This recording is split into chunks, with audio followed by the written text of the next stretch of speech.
Sujata Karthikeyan Pandian, BJD re she joined as a primary member probably. ଆମେ ଶୁଣିଲୁ bite ନବୀନ ବାବୁ କହିଲେ ଯେ C joined as a simple member of the party. It's okay, ସିଏ ଏଠି join କଲେ ତାଙ୍କ ଦଳରେ, ସିଏ ତାଙ୍କ ରାଜନୀତି କରିବେ and she will do her brand of politics. ତେଣୁ କୌଣସି ପଲିଟିକାଲ ପାର୍ଟିକୁ ଜଣେ କର୍ମୀ ଜଏନ୍ କଲେ ଅବଭିୟସଲି ପାର୍ଟିର ଷ୍ଟ୍ରେନ୍ଥ ବଢ଼େ। ତେଣୁ ଏଇ ପ୍ରିନ୍ସିପଲ୍ଟା ବା ଏଇ ଲଜିକ୍ଟା ସବୁ ପାର୍ଟି ପାଇଁ ସମାନ। ତେଣୁ ସେଇ କଣ୍ଟେକ୍ସଟ୍ରେ ଆମେ ଯଦି ଦେଖିବା ତାହେଲେ ସିଏ ଆସିଲେ ତାଙ୍କ ରାଜନୀତି କରିବା ପାଇଁ। ଦେଖିବା ଆଗକୁ ସିଏ କେଉଁ ଟାଇପ୍ର ପଲିଟିକ୍ସ କରୁଛନ୍ତି, କ'ଣ ଷ୍ଟେଟମେଣ୍ଟସ୍ ଦେଉଛନ୍ତି, ଓଡ଼ିଶା ଉପରେ କ'ଣ ତାଙ୍କର ଅଣ୍ଡରଷ୍ଟାଣ୍ଡିଂ ଅଛି, ଆଗକୁ ଜଣାପଡ଼ିବ ଧୀରେ ଧୀରେ। ଏଇଟା ବିଜେଡ଼ି ହ୍ୟାଜ୍ ଟୁ ଏକ୍ସପ୍ଲେନ୍। କାହିଁକିନା ଆପଣ ଯେତେବେଳେ କହୁଛନ୍ତି ଯେ ସିଏ ଆଗରୁ ତାଙ୍କ ହଜବ୍ୟାଣ୍ଡ ପାର୍ଟିର କେୟାର ଟେକର୍ ଥିଲେ, ତ ଏଇଟା ବିଜୁ ଜନତା ଦଳ ଏକ୍ସପ୍ଲେନ୍ କରିବ ଥିଲେ କି ନାହିଁ। କିନ୍ତୁ ଆଜିର ଡେଟ୍ରେ ମୋତେ ଲାଗୁଛି ଯେ ଭାରତରେ ସମସ୍ତଙ୍କର ଗଣତାନ୍ତ୍ରିକ ଅଧିକାର ଅଛି ରାଜନୀତି କରିବା ପାଇଁ, ରାଜନୈତିକ ଦଳ ଜଏନ୍ କରିବା ପାଇଁ। ତେଣୁ ସିଏ ତାଙ୍କ ଦଳ ଚୁଜ୍ କଲେ।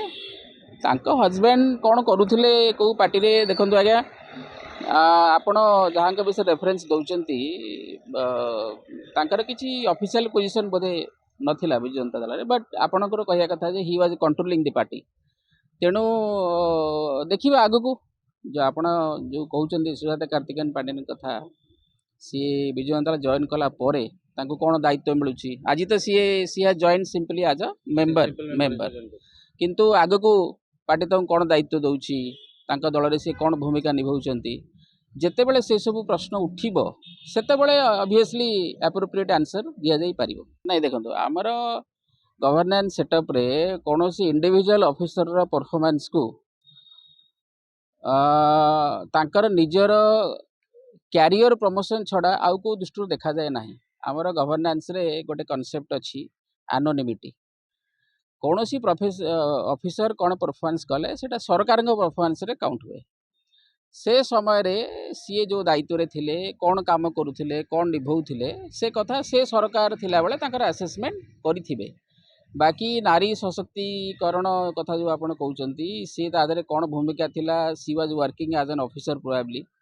ତେଣୁ ତାଙ୍କର କ'ଣ ଭୂମିକା ଥିଲା ସେ ସମୟରେ ସରକାରଙ୍କ ରିପୋର୍ଟ ଖୋଜିଲେ ଜଣାପଡ଼ିବ। ଆଜିର ଡେଟ୍ରେ ମୁଁ କହିବି, ସିନ୍ସ ସି ଇଜ୍ ନାଓ କମନର, ଜଣେ ସାଧାରଣ ଲୋକ, ଏବଂ ଭାରତୀୟ ବିଜୁ ଜନତା ଦଳ ଗୋଟେ କର୍ମୀ ଭାବରେ ଜଏନ୍ କରିଛନ୍ତି। ତେଣୁ ତାଙ୍କର ଯାହା ଆକ୍ଟିଭିଟିଜ୍ ରହିବ ଆଗକୁ, ତା ଉପରେ ହିଁ ଆମେ କିଛି କମେଣ୍ଟ କରିପାରିବା। ବାକି ତାଙ୍କ ଦଳ କଥା ସିଏ ବୁଝିବେ, ତାଙ୍କ ରାଜନୀତି ସିଏ କରିବେ, ଆମ ରାଜନୀତି ଆମେ କରୁଛୁ।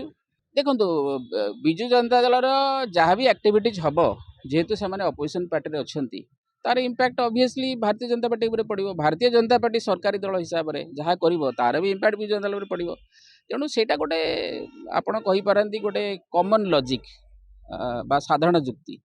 ବାକି ସିଏ ଆଗକୁ କେମିତି ରାଜନୀତି କରିବେ, ଦଳ ତାଙ୍କୁ କ'ଣ ନେତୃତ୍ୱ ଦେବ, କେଉଁ ସ୍ଥାନ ଦେବ, ଏସବୁ ଦାୟିତ୍ୱ ଦେଖିକି, ତାଙ୍କର ପରଫର୍ମାନ୍ସ ଦେଖିକି ଆମେ କହିପାରିବା।